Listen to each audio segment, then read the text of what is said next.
ವೀಕ್ಷಕರೇ, ನಿನ್ನೆ ನಟ ಧನ್ವೀರ್ ಗೌಡ ವಾಮನ ಸಿನಿಮಾದ ಪ್ರೀಮಿಯರ್ ಶೋ ಅದ್ದೂರಿಯಾಗಿ ನಡೆದಿದ್ದು, ವಾಮನ ಸಿನಿಮಾದ ಪ್ರೀಮಿಯರ್ ಶೋ ಅನ್ನು ವೀಕ್ಷಣೆ ಮಾಡಲು ನಟ D boss challenging star Darshan theatre ಕಡೆ ಬಂದಿದ್ದರು.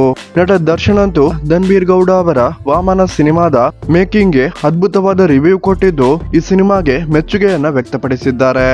ವಾಮನ ಸಿನಿಮಾವನ್ನ ಧನ್ವೀರ್ ಗೌಡ ಫ್ಯಾನ್ಸ್ ಮತ್ತು ನಟ ದರ್ಶನ್ ಅವರ ಫ್ಯಾನ್ಸ್ ನೋಡಲು ಕಾತುರದಿಂದ ಕಾಯುತ್ತಿದ್ದು, ನಿನ್ನೆ ಈ ಒಂದು ಪ್ರೀಮಿಯರ್ ಶೋಗೆ ನಟ ಧನ್ವೀರ್ ಗೌಡ ಅವರ ತಾಯಿ, ನಟ D boss challenging star Darshan, ನಟ ಚಿಕ್ಕಣ್ಣ ಸೇರಿದಂತೆ ಹಲವಾರು ನಟರು ಈ ಒಂದು ಪ್ರೀಮಿಯರ್ ಶೋಗೆ ಬಂದು ಸಿನಿಮಾವನ್ನ ವೀಕ್ಷಣೆ ಮಾಡಿದ್ದರು. ಅಷ್ಟೇ ಅಲ್ಲ ವೀಕ್ಷಕರೇ, ಜೈಲಿನಿಂದ ರಿಲೀಸ್ ಆಗಿ ಇದೇ ಮೊದಲ ಬಾರಿಗೆ ನಟ ದರ್ಶನ್ ಅವರು ಈ ಸಿನಿಮಾಗೋಸ್ಕರ ತನ್ನ ಸ್ವಾಭಿಮಾನವನ್ನ ಕೂಡ ಬಿಟ್ಟು ಮೀಡಿಯಾಗಳ ಜೊತೆ ಪ್ರೆಸ್ ಮೀಟ್ ಮಾಡಿ ನಟ ಧನ್ವೀರ್ ಗೌಡ ಅವರ ಈ ಸಿನಿಮಾಗೆ ಸಪೋರ್ಟ್ ಅನ್ನ ಮಾಡಿದ್ದಾರೆ. ನಟ ದರ್ಶನ್ ಕೂಡ ತನ್ನ ಸಪೋರ್ಟ್ಗೆ ನಿಂತ ಯಾರನ್ನು ಕೂಡ ಯಾವತ್ತೂ ಸಹ ಮರೆಯಲ್ಲ.